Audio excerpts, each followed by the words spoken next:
Hello, everyone, and welcome back to the Plant Powered People podcast with your hosts, Michelle Kane and Toni Okamoto. We have really been enjoying sharing our lives with you and connecting on a more personal level. And we thought it would be really fun to bring on our families. It's the holiday season, and they have been such a big part of our journey and our transition into plant-based eating. And although some of our family members have done this kicking and screaming, there have been people in our lives who've really accommodated us. And so we wanted to highlight them and thank them and share their part of the story in our overall plant-based lifestyle. So we're going to start with my stepmom, and I'm very excited to bring her on. She has been such a fantastic sport in not knowing anything about plant-based eating. And then we're going to take a little break and bring Michelle's mother-in-law on, and we'll introduce her after Lisa's episode. So for now, please enjoy our conversation with my stepmom, Lisa. I'm super excited to have you on. Thanks for joining the show. Thank you, Toni. Thank you, Michelle, for having me. Okay, so I want to jump in. We met when I was 11. And that's correct. You had all kinds of ideas probably about how we ate. We really lived a bachelor's life, me and my dad, and we would eat hot dogs and chili on top of it and a lot of top ramen. So what was that like coming in as a mom? Wow, that is a really good question. Coming in as a mom to, I would say, a food tornado was a very, very different experience for me. As when I came in, I had one child at the time. And so my look on meals were 3 meals a day, a very rare snack in between, and trying to get a balanced meal. So when I came into George, Toni, and Gabe's life, it was like, oh, okay, let's see. Let's try to take steps and let's see what we can do with those steps, because I know change is hard. And I know with everything that was happening, there was a lot of changes going on. So I just tried to get to it as easy as possible without many hiccups. Yeah, I would down like a bag of Doritos for dinner. That my dad would get the family size Doritos, and I would eat that as dinner. So I could only imagine, as someone who ate 3 proper meals per day, having a kid really eat dinner whenever they felt like it, and then have it be a big giant bag of Doritos. That could be a big shocker. It was a huge shocker. And so trying to go in and not necessarily change the habits, but at least try to break some of those habits to eat a little bit more healthier was a little bit of a challenge. But soon after a while, everybody got on board and they're like, oh, I feel more filled. I get more different varieties. So let's try to keep this going.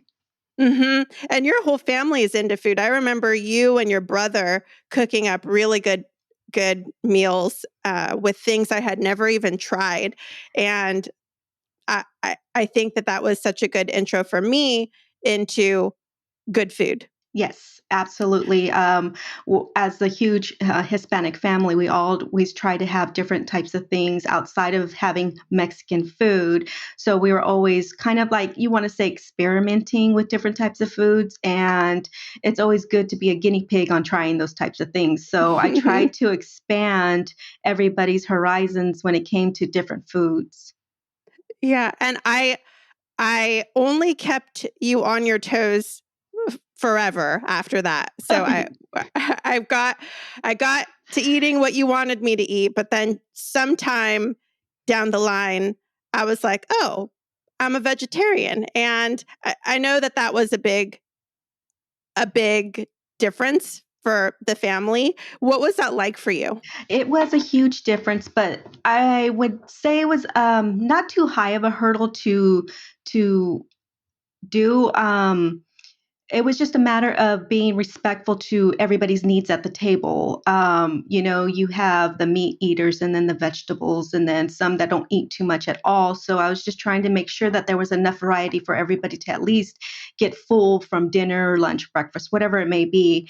So trying to make sure that there was a mix of all of the different things that everybody would like, was just change, just a little bit of a change. So when I went to the grocery store, it was more like, okay, I know this person needs this and that person needs that. So let me go ahead and get all of those 3 types of different things and make sure that every meal was prepared with those 3 different things so that everybody at least ate at one time and had something that they liked. Yeah. And I know my dad, especially, he thought it was going to be a phase. I remember him being like, this is going to be a phase. It's like just going to be this next month of this, and then we'll go back to normal. So did you think that it was going to be a phase for me? No, in the beginning, I thought maybe so because, when you're young, you go through these different fads and trends and stuff. So I thought it was just something that, because of track at the time, my coach is telling me this, so let me try it. And once I seen that you were doing the research and you were taking it seriously, I knew not so much as how much dramatic the change was going to be for you, but yet how long term it was going to be. When you started doing the research on it, I was like, okay, she's really taking this serious. And then when I noticed when you were not eating on the plate that was served to you, then I was like, okay, so this may be something serious. And Yep. And you are right. Your dad was very doubtful. He thought that this was just going to be something short term. And, I always tried to tell him, I said, you know what, we might want to take this a little serious. So in time, he got on board. It took him a little bit longer than most, but he got on board.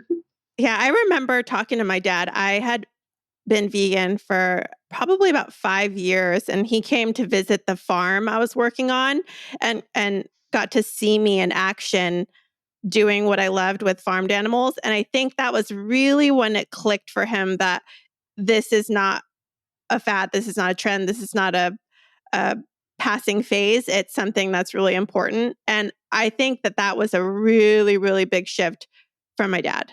Oh, yes, definitely. The farm experience was a huge experience for both him and I.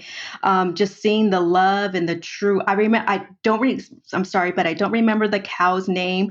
But the cow Stanley. Stanley was huge for me because the passion that I seen in your eyes, Toni, and the cows, it was extreme. And you opened up a little bit for your dad to see, wow, yeah, this is definitely going to be something that's long term and probably permanent. Yeah, I want to talk a little bit about holidays because we're now in holiday season and people are thinking about their Thanksgiving and their Christmas and planning their meals. Mhm. What was that like for you? I remember the very first time you made all of the meals vegetarian, vegan friendly, except the turkey. And I just think that is such a gift for me as the only vegan at the table to be able to eat with my family. And it meant so much. So what was that like for you to step out of your comfort zone, to do things, to try new foods, to try cooking new foods, not even try them as eating, but try cooking them in your home? What was that experience like? Well, the very first time I could tell you it was like, again, I was stepping in water that uncharted water that I was like, okay, I am very easygoing with adapting to different things. So with this, did my research, and I was like, okay, these little simple meals or little simple dishes, I can do this, I can do that, and I can do that. But I also wanted to keep the tradition of the turkey just for the rest of the family because, yes, we had one different, but I also wanted to keep it somewhat okay for everybody else so that they're like, oh, Lisa changed everything just for Toni. But I wanted to make everybody feel like they were still part of the family. So making those different dishes wasn't as hard as I thought it was going to be. It was more easier to say that, this dish and that dish was much easier than the other dishes I may have prepared at the time or even before. So it was definitely out of my comfort zone. But now that I got that one Thanksgiving, that one holiday under my belt, now it's easy peasy for me, because when I know we're having a family gathering or a holiday, I know, okay, I'm going to do these dishes for Toni and Paul, and then I'm going to do these dishes for the rest of the family so that everybody feels included. Mm-hmm. And what was it like to learn how to look up those recipes? Did you go online and research? How were you accommodating me? Some of the research I did on my own online, but when I felt like couldn't find what I was looking for, my number one resource was Toni. It was you. I would go and I would ask you, hey, where can I find this? Or what do you think about this dish? And, you would give me pointers, and it's easier to find this certain item over here or over there or whatever. So you were really, really a huge, huge help when I was trying to look for recipes, or I was trying to make something taste better when it came to the vegan dishes. Thank you. Hey, Michelle, you're a little bit quiet over there, and I want to bring you in. Is there anything that you've been dying to know about my experience? Because now you have an insider into my life. I have all of these questions popping up but I didn't want to interrupt. You guys are on such a flow. Lisa, what was it like for you when you would cook all these different dishes with Toni in mind? Did you feel like they were received just as well by the rest of the family, or was the family sort of skeptical of these vegan dishes that you were making in addition to the ones they were familiar with? That's definitely a good question, because it's interesting that all of the family knew that I was making these specific dishes that they were vegan. I would just say, okay, this dish is vegan, that dish is vegan, and this is a normal dish, blah, blah, blah. But everybody received it as a new experience, because they're still scared to try vegan dishes or, go that route. But being exposed to it, they're like, oh, you know what? I really like that. Can I have the recipe? And, oh, you know what? Talk to Toni. She'll have the recipe for you. No problem, kind of thing. So they were really, really receptive to trying the new dishes. Whether they liked it or not, it was totally up to them. And if they didn't like it, they didn't have to eat it the next time they came over, and they knew. So they were really, really accepting of all of the types of dishes that I would prepare for vegan. That's awesome. And I've had the experience a few times where family members of mine would reach out when I would be spending time with them in advance, being like, "Hey, where can what's like a vegan cheese?" or asking about ingredients. And to be asked for guidance on how to cook vegan by someone who's being that thoughtful, who's in your family, just like lights your heart on fire. Toni, how did that feel when Lisa was coming to you, trying to get your guidance and just being so supportive of the steps that you were making in a very different direction from everyone else in the family? I think that that one year she made me a carrot cake with a vegan cream cheese frosting and a black bean fully vegan soup for my birthday, and everyone at the table ate this vegan meal with me. And I think that that is such the greatest gift, that all of that effort and care and accommodation. And I know that this was done solely for me. I'm the vegan in the family. So she has done all this research just because she cares about me. And it still makes me so grateful that my family has supported me, and that Lisa specifically has embraced where I am and has accommodated it. Yeah, embracing is exactly the word. I try to make each and every sibling be special, and on their birthday or any special event. So specifically for Toni, I loved trying the cakes, making them from scratch. And knowing that she's going to be able to enjoy it, because we all know Toni loves to eat. And yep, that's the truth.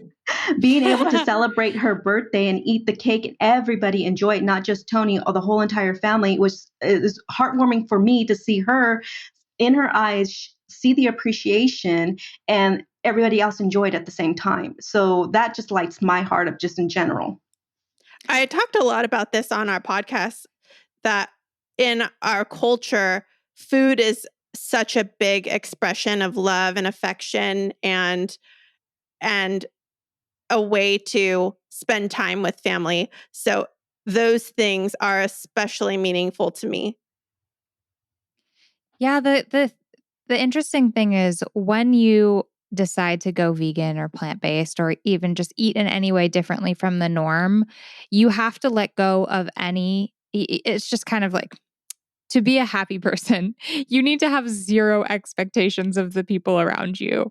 And a big part of that is your family. So if you're expecting people to cater to you or to make sure there's always options, you can't expect that. You just have to be prepared to not eat or eat beforehand, or just have all these resources to make sure that you're going to be okay, and you hold that burden on yourself. And when you do have a family member that really steps up and is beyond thoughtful about something that they certainly have no mandate to be, it is such a special, beautiful thing. Like, I'm so grateful for the people in my life who have taken the initiative to be just really thoughtful about food around me, because it's not something that I ever expected or even really thought about them doing. And so every time someone does make a thoughtful food gesture, I'm just so warm-hearted.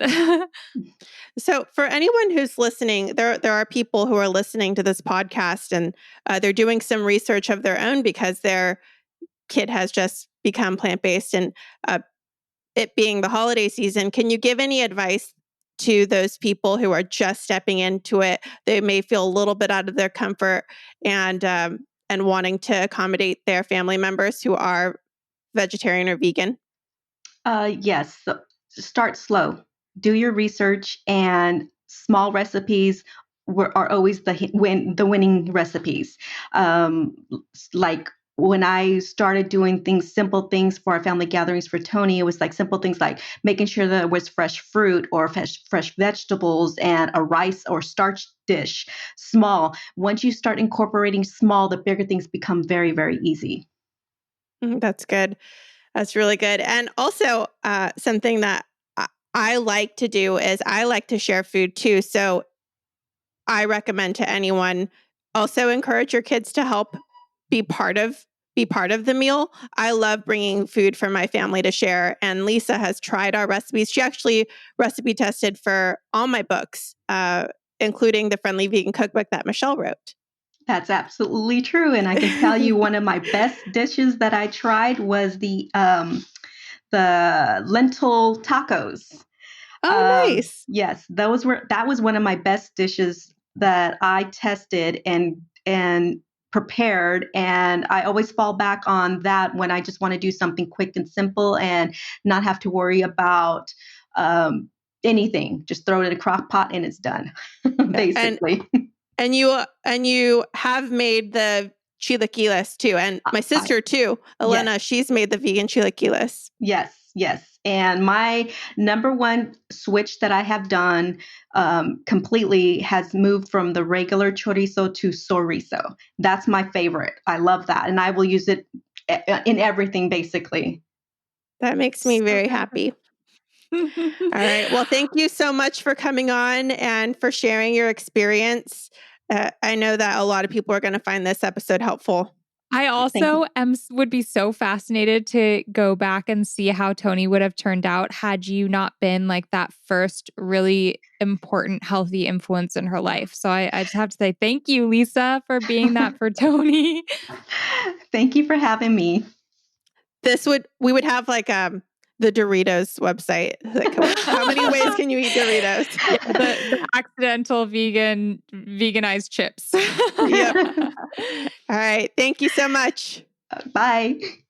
Oh, I love that conversation with Lisa. She makes me so happy, and I'm so grateful for everything that she's done to accommodate me and to learn and grow with me. It makes the experience much easier and less lonely. Yeah, I think it's really rare to have someone in your life who is as warm and fuzzy, sweet, kind, and goes so far out of her way to make sure everyone feel comfortable and mothered. And I love her so much. The other person that we're bringing on today is someone in my life who has made me feel that way. And that is my husband's mama. And just to give a little bit of backstory, I met my husband, Dan, in college. I went vegan a little bit before him. I had a animal rights and ethics society that I started. A bunch of my friends started going vegetarian and then vegan. And so I slowly, his friend group around him, we were friends at the time, all started going vegan one by one. And eventually he jumped on the bandwagon too. And so soon after that, when we started dating, he went back home and sort of broke the news to his family. It really does feel like a coming out story of sorts when you have to tell your family that you're eating in a completely different way than they are used to.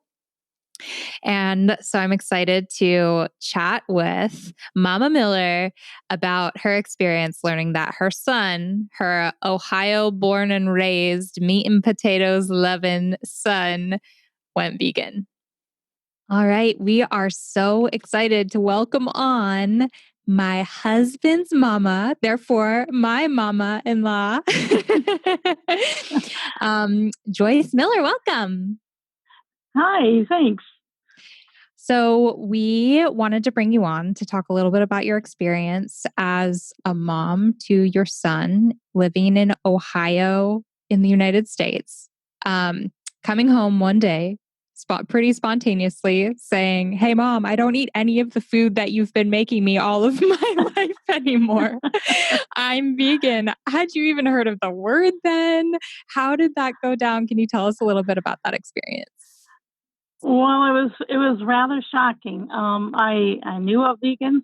There were none in our family. We did have a vegetarian, but when he came home and told me that, I was just floored. I said, "What? What are you talking about?" And he says, "Well, I'm going to be vegan now." And I said, "Why?" And he told me that there was a group of friends at school, and you were all going to work harder to be good to the environment. So he decided he was going to do that too. And I said, "Oh, well," I said, "what are you going to eat?" And he said, "Oh, don't worry about that, Mom." I said, "I'm not going to be able to cook for you. I have nothing here for you." And he said, "Oh, don't worry, Mom." He said, I'll take care of myself." He said, I'll make my dinners when I come home. So don't worry about a thing." Needless to say, I worried anyway. I was very nervous. I didn't know how I was going to feed him. Not that he was a child, but as a mom, you always want to feed your children when they come home. So it was kind of scary for me, actually. Yeah. First of all, I've never heard you tell this story before, and it's just making my heart melt. Like, what a sweet little Dan saying, "I want to help the environment like my friends at school." That's so cute. But yeah, so when Dan first went vegan, he shifted the way that he was eating pretty dramatically and started eating really healthfully at the same time as he started running a lot and was just getting really active and got very fit and actually lost a lot of weight too. And I know that was something that he would say, "Oh my God, my mom thinks I'm just turning into a scrawny little wasting away vegan, like not getting my nutrients and all of this." So not only was it you were worried about, how do I cook for my son, but also, is he going to be okay? Can you tell us a little bit more about what that felt like and your thoughts at that time? Well, usually when kids go off to college, they gain that freshman 15, and they get bigger than they were when they left home. And when Dan came home, and just like you said, every time he came home, he was a little more thin and a little more thin. I was like, "Are you eating?" And he's like, "Yeah, I'm eating fine." I'm like, "Are you sure you have?" I said, "You look wonderful." But I said, "You've lost so much weight." Because when he left, he was a lineman in high school football. So he was a big, strong guy. And not that he's not strong, but he was no longer big. So it was a real change. I mean, he looked wonderful, but I did worry that, he was losing vitamins and, his nutrients, although I knew he was eating vegetables and so forth, but I was a little worried because he did lose so much weight. Did you ever think about So, like going to the doctor, being like, we need to get you checked out? Because so much of the nutrition knowledge that many of us grew up with is that you need milk for strong bones, you need meat for your protein, and especially being so active, I'm sure those things played into your mind too. Like, where is he possibly going to get all of this from? well, he tried to explain it to me that that he was getting all of his nutrients from the foods that he was eating, and I started reading up on it. I'm like, are you taking B12? Are you are you doing all the right things? And he assured me he was, but it was just so strange. When he came home, I used to worry about what I was going to make, and I used to start, if I knew he was coming, start trying to plan ahead of time so I could have things for him that he would enjoy. So So yeah, what? Oh, go ahead. no, that's okay. I'm So done. what were some of his favorite foods and foods that you'd make for the family before that were then off the table? And then how did you sort of adjust? Because from my memory, I was always blown away. It was always Mama Miller's got the hookup of vegan food whenever we came to town. So tell us a little bit about that. Well, before he became vegan, he loved cheeseburgers and he loved my Swiss steak. And I mean, then he could not have any more because of the meat involved and the dairy and all that good stuff. But I started looking at recipes that I had and marking off what wasn't vegan and how could I replace that. Um, and I knew um, there was a butter, that wasn't real butter. It was vegan, and there were other options. So I started looking for them in the stores, um, and I found Heinen's here in our area probably carried the most vegan options, and they had the field roasts there and all the meat substitutes, the dairy substitutes for baking and so forth. And I just went through my recipes and tried to figure out how I could make them vegan. And I believe you bought me a really nice recipe book. And I was able to go through there and try to make some of those recipes for him as well. Yeah, that's one of the things that I remember is from very early on, you were you were asking like, okay, what's the best vegan cheese? Where can I find vegan mayo? And all these things that I Yeah. think for a lot of people, they don't even realize that they can look for a plant-based alternative to the dairy-based kind. But I remember one of my first trips back to Ohio, you guys took us to, I think it was like a very tiny little natural foods market, maybe in Oberlin. Do you remember that? And they had like vegan cheeses and all sorts of vegan stuff. And I was just blown Oh, I away that, do. yeah, you had found this little vegan natural foods gem that you were going to special to get foods that we could eat when we came home. And it like, was so heartwarming to be so cared for when we came and visited. I found that, after he told me he was vegan and he had been vegan for a while, that now, even today, every time I go to a restaurant, even though we're limited now with COVID-19 pandemic, um, I would look at the menu and see if there was something there Dan could eat or you could eat when you guys came home together. So that would be maybe someplace we could visit when you came home. I was always on the lookout for restaurants that carried a lot of vegan options so that we could all go to dinner together. I still do that. I love it. Yeah, you've introduced me to some places that they even have here in Sacramento. Gosh, what's that place that we went with all of the plant-based meats? That's a chain. Um, Oh, Gosh, I can't remember. I can't remember. But you've introduced me to places that I had never even heard of that were really amazing and we've really loved. So thank you for doing that. Do you have any advice for parents who are in similar situations and feel like they suddenly can't feed their children, and it just like when they're in that period of just feeling uncomfortable, how to get over that? Well, first thing is not to panic the way I did. Take your time, think about it. There are so many different options. Look to see what you can replace things with. It can be done. You get better at it as you go along. And let's see, I think that it's just a matter of looking at how you cook and making minor adjustments can make a lot of dishes vegan. So just don't panic. Know it's going to be okay. And don't expect them to change their mind, because most of the time I don't think they will.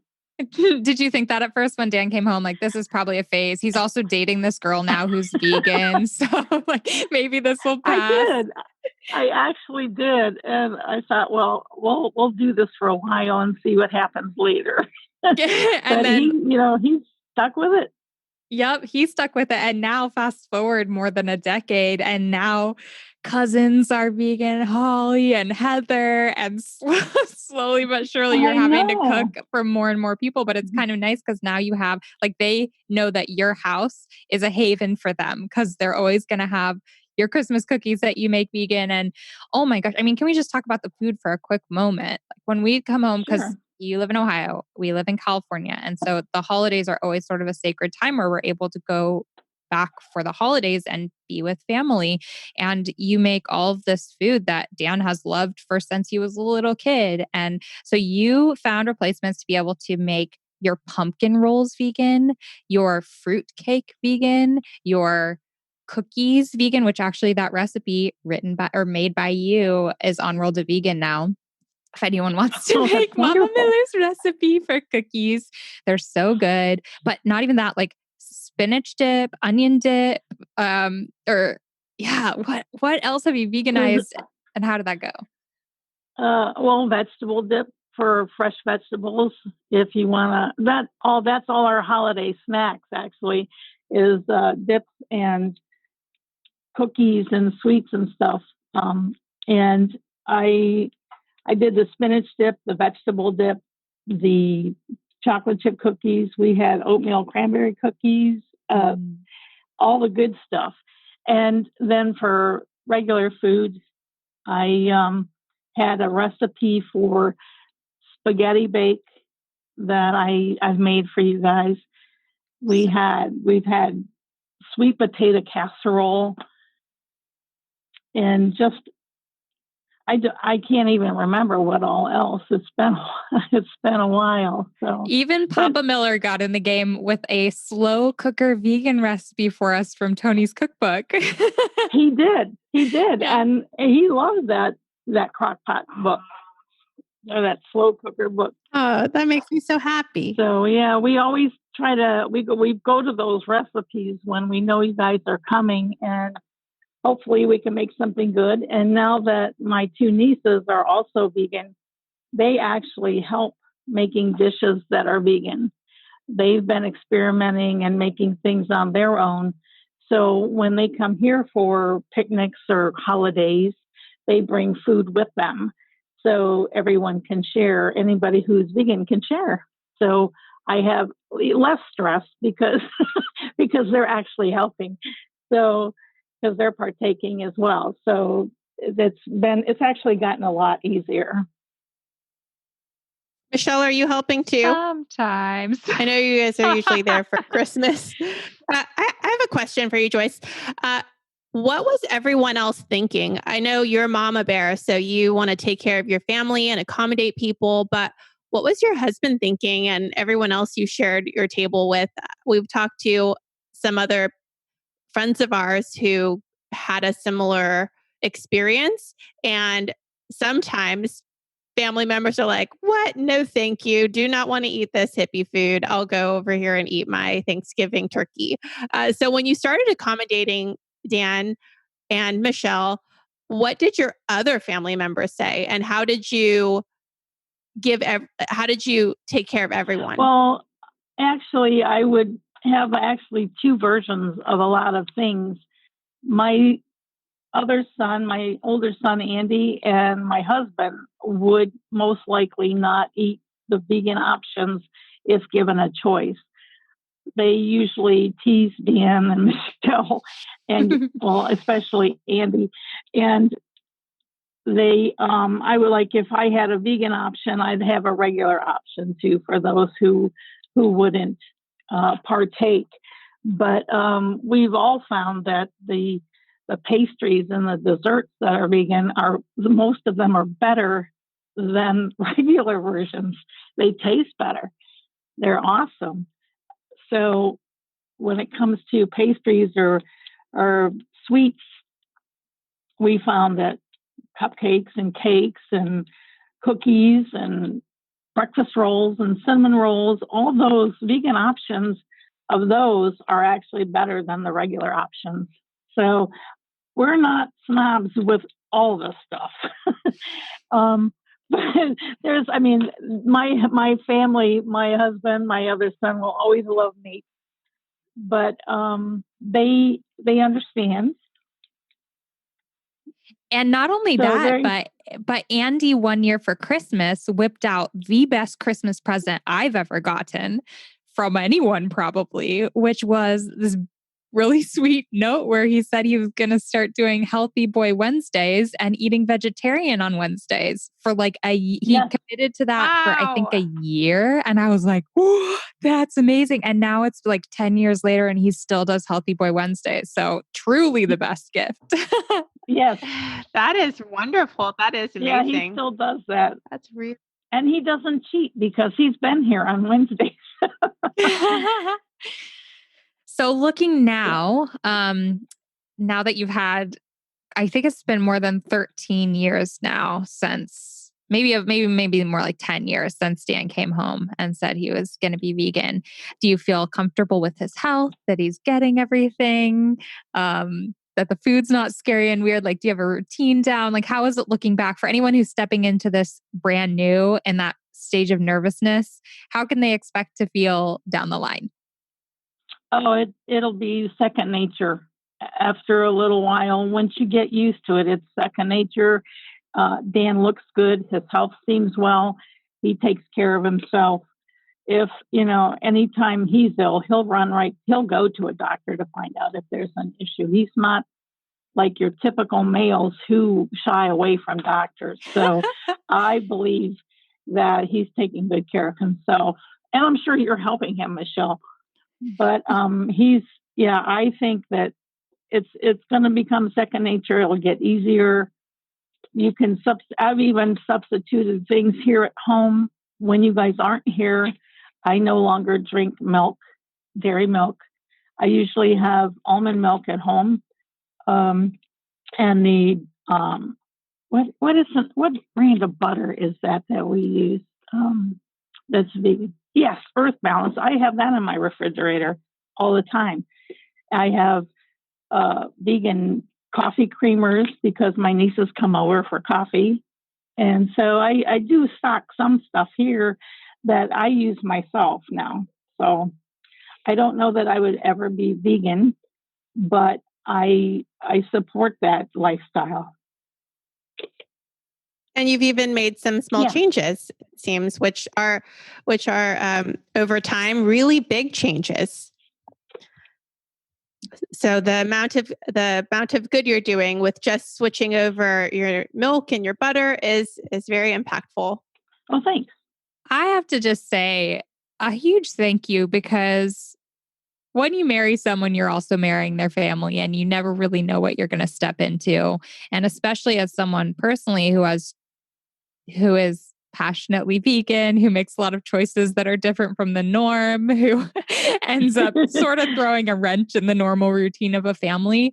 It's a very nerve-wracking space to step in on when you just feel like you might be inconveniencing your partner's family. And I never once felt that way. You always went above and beyond to like make sure that I felt comfortable and that it was like sort of never spoken. It was never like a thing. You never made anything weird. And I so appreciate that. And beyond that, I don't think anyone can expect to have family members make a vegan version of every dish they make, or even make sure that there's vegan options there for them. That's just like, you can't expect someone to start cooking differently just because of choices that you've made.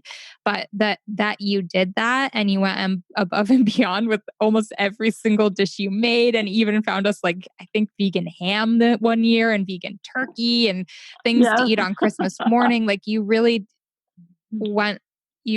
put a lot of work and care into making sure that Dan and I were comfortable and cared for and fed and loving food. And so I just want to say a huge thank you, because it really does mean the world. Oh, you're so welcome. Thank you again also for joining us on our show. We really appreciate it. And we hope to have you back one day. Well, thanks, Toni. It was a lot of fun. It was a lot more comfortable than I expected it to be. It's not something I would normally do. So this is my first time. So I imagine the longer you do it, the more comfortable you get. Yeah, But this was thanks awesome. for having me. Thank you. Thank you. And when we were all talking as a family on like our weekly Skypes, Andy was expressing some interest, Dan's brother, Andy, in jumping on the show. So maybe he'll be next. But thank you so much. Happy first podcast, and send lots of love and hugs to Ohio. That was fun for me to listen to, Michelle. I think I know that I could feel the love between you and Joyce. And so I know our listeners will too. Also, I realized when we were talking to Lisa, my stepmom, that we kept on saying farm when I was working on a farm, but it's really a farmed animal sanctuary. So that's why she said, "Oh, I could tell how much you loved the cow," whose name is Stanley. I really did love him, and I love him. And I'll actually include a picture of us in our show notes so you can love him too. Yes. And once the pandemic's over, if you listening have a chance